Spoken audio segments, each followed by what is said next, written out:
Little change in the schedule because of Tropical Storm Hermine. Had Bluffton and Beaufort playing on Saturday morning, and it looked like actually that it was Beaufort that answered the wake-up call and got their guys out there ready. They were 14-7 up early because of a couple of Bluffton turnovers, but then it all turned Bobcats from there. Yeah, shaky start for the Bluffton Bobcats, but what turned it around for them was their speed. Speed, and more speed. They really got the ball into their playmakers' hands. We were able to make the plays on the outside. They run that spread offense, as you know, and that's what that's what it's based on, is get the ball to your fast players, let them make plays on the outside.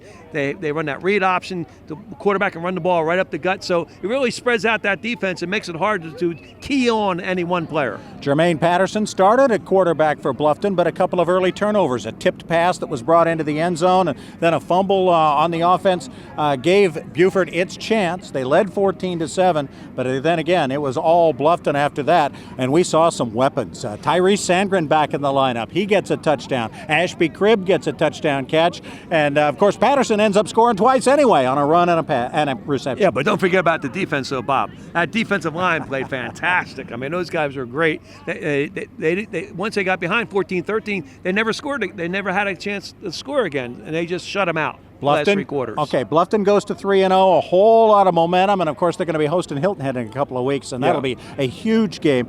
For Beaufort, a loss, but not one of those crippling kind of losses. These guys aren't in their region. Yeah. They've still got everything in the world to play for, don't they? They do too, and you know they're well coached. They didn't lose their poise out there on the field, and you know they didn't take any bad penalties or anybody get hurt. So I think it bodes well for them to get competition. The only way you really get better in football is to play better competition. You're as good as your competition. They certainly played. Beaufort had an opportunity to play great competition today in Bluffton.